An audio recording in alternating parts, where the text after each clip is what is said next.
Ang mga pag-uusap sa Abu Dhabi sa pagitan ng mga delegasyon ng Ukranya, Amerika at Rusya ay hindi nagbunga ng malaking tagumpay at magpapatuloy pa sa susunod na linggo. Pero sa kabila nito, lumabas na ang mga unang pagtagas ng impormasyon tungkol sa kung ano talaga ang tinalakay sa mga pag-uusap na ito. Partikular, pinag-usapan ang paglikha ng mga buffer zone at ang pagkontrol sa tigil putukan ng mga tropang Amerikano o Europeo. Dito, kailangang tipunin lahat ng impormasyon kahit pa isa-isa lang. Sa isang banda, sinabi ni Vladimir Zelensky na nagkaroon ng malinaw na pagkaunawa sa pangangailangan ng Amerikanong pagmamanman at pagkontrol sa proseso ng pagtatapos ng digmaan at pagpapanatili ng tunay na seguridad. Kasabay nito, sinabi ng Russia na tinalakay ng Ukraine, United States of America at Russia sa Abu Dhabi ang pagbuo ng buffer zone at mga mekanismo ng pagkontrol. Kasabay nito, patuloy na iginigiit ng Russia na iurong ng Ukraine ang kanilang tropa mula sa Donbas at ibigay ang teritoryo sa Kremlin. Hindi pa rin nasakop ng mga Ruso ang teritoryong iyon matapos ang halos 12 taon ng digmaan. Tinututulan ito ng Ukraine.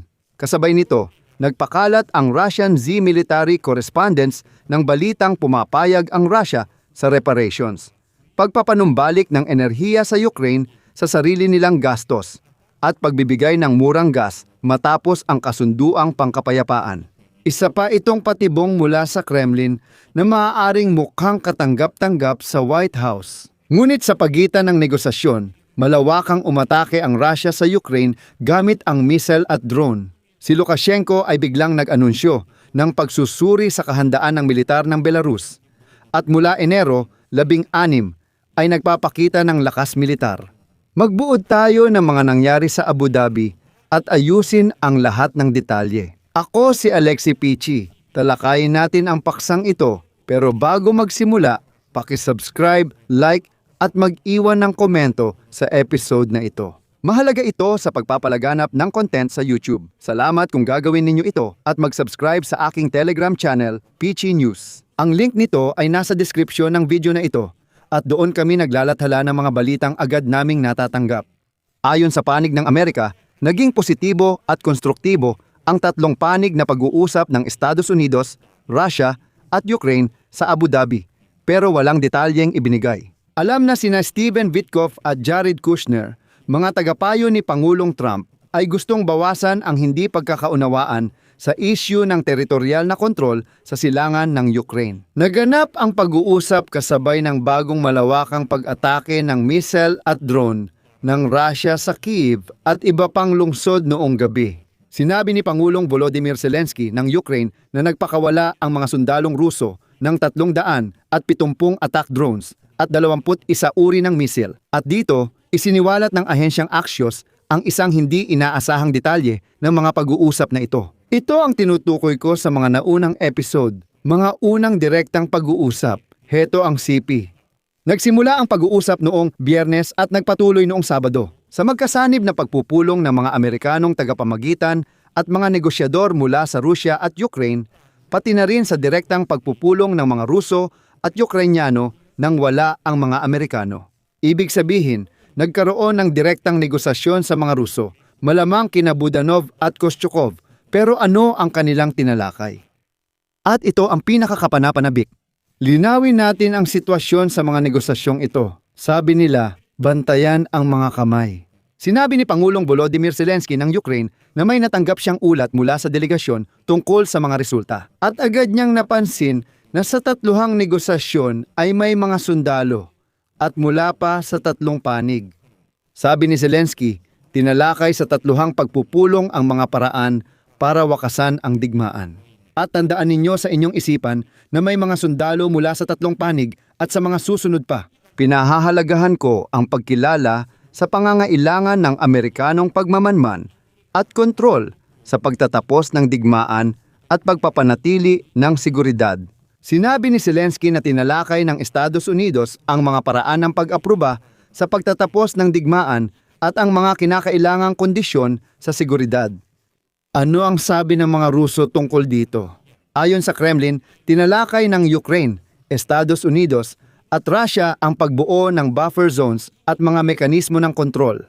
Sabi nila, ito raw ang mismong parameter ng seguridad na tinalakay sa negosasyon ng delegasyon ng Russia ayon sa kanilang pahayag. Tinalakay ang iba't ibang aspeto, buffer zone at mekanismo. At dito mahalagang banggitin na ang 2 araw na negosasyon ay isinagawa ng lubos na lihim, hindi ibinunyag ang lokasyon at walang akreditasyon para sa media na ibinigay. Sinabi ni Vladimir Zelensky na inaasahan ng Kyiv mula sa Moscow ang kahit konting sagot at kahandaang tapusin ang digmaang sinimulan ni Vladimir Putin. Kasabay nito, binigyang diin ni Zelensky na maaga pa para gumawa ng mga konklusyon tungkol sa nilalaman ng mga negosasyon at marami pa ang nakasalalay sa pagpapatuloy at resulta ng susunod na round.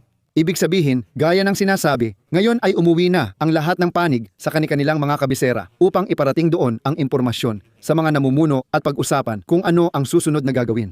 Dito tayo babalik sa usapan ng buffer zones at control sa pagsunod sa tigil putukan. Pinipilit ni Vladimir Zelensky na Amerika ang dapat magkontrol sa tigil putukan sa mismong lugar. Ang Europa ay nagmumungkahing magpadala ng tropa sa Ukraine habang nais ng Rusya gumawa ng buffer zone. Malinaw na ito ang napag-usapan nila. Bakit ako sigurado? Obserbahan ninyong mabuti ang mga miyembro ng delegasyon. Balikan natin ang sinabi ni Zelensky. Nagpadala ang mga Ruso ng militar at dating espiya, si Kostyukov, sa negosasyon. Ang Ukraine, sa totoo lang, ganun din. Pero ang pinakamahalaga, sino ang nasa delegasyon ng Amerika? At ngayon, pakinggan ninyong mabuti. Kasama sa delegasyon ng Amerika ang mga tagapayo ni Trump na sina Steven Witkoff, Jared Kushner at Josh Gruenbaum, na siyang responsable sa mga pagbili ng militar. Napakahalaga lalo na sinakalihim ng hukbong sandatahan ng America Dan Driscoll at commander ng European Military Command Alexus Grinkevich. Ibig sabihin, sa pagkakataong ito ay malinaw na tinalakay ang mga usapin tungkol sa paglalagay ng mga tropa. Kaya ganito ang naging komposisyon ng mga delegasyon. Tulad ng nakikita ninyo, puro militar ang naroon. Pinamunuan ni Admiral Igor Kostyukov ng Russian Military Intelligence ang grupong Ruso. Sa panig ng Ukraine, ngayon ay pinuno na ng opisina ng presidente, pero dati siyang pinuno ng Ukrainian Intelligence, si Kirill Budanov. Kaya dito natin itinatala.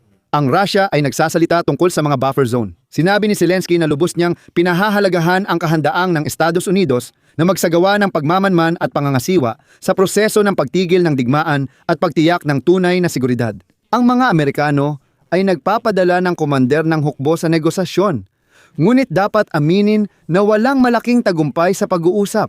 Totoo yan. Ang natitirang issue ay ang tungkol sa mga teritoryo.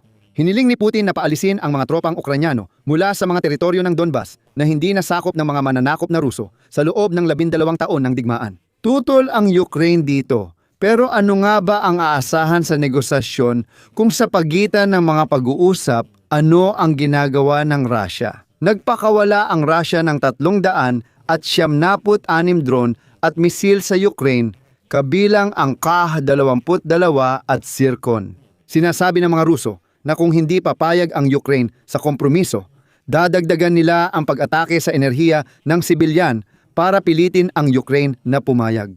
Dito nagsimulang ikalat ng mga propagandista ng Russia ang ideya na kunwari ibinebenta ni Vladimir Putin kay Donald Trump ang konsepto ng reparasyon na parang handa ang Russia magbayad ng danyos sa Ukraine. Sabi niya, maaaring gamitin ang ilang na freeze na ari-arian ng Russia sa Amerika para sa pagpapanumbalik ng teritoryo, pero iba ang paraan ng pagbabayad ng reparasyon.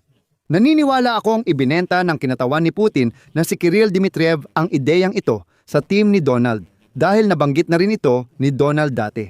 At ang ideya ay, sa ilalim ng kasunduang pangkapayapaan, nangangako ang Russia sa Ukraine na aayusin at ibabalik nila ang lahat ng infrastruktura ng enerhiya gamit ang sarili nilang pera at magbibigay pa ng murang gas at posibleng langis. Isa na namang patibong mula sa Kremlin. Bakit? Alam ni Putin na hindi niya makokontrol ang Ukraine sa dahas militar, kaya sinusubukan niya itong gawin sa hybrid na paraan. Umaasa si Putin na mapapasa kay Donald Trump ang ideya na kayang buuin ng Russia ang enerhiya ng Ukraine gamit ang mga teknolohiyang Ruso. At doon, makakamit ng Kremlin ang total, hindi lang basta-basta, kundi talagang total na kontrol sa lahat ng kritikal na infrastruktura ng Ukraine. At alam naman nating lahat kung paano ginamit ng Russia ang gas bilang pananakot sa Ukraine at pati isinara pa ang tubo para lang mapilitan ang Ukraine na sundin ang mga desisyon na gusto ng Kremlin. Kaya hindi talaga natin kailangan ang ganitong klaseng mga reparasyon. Pero sa kabuuan, dapat nating tandaan na ang lahat ng negosasyong ito ay isang palabas lang para sa isang manunood.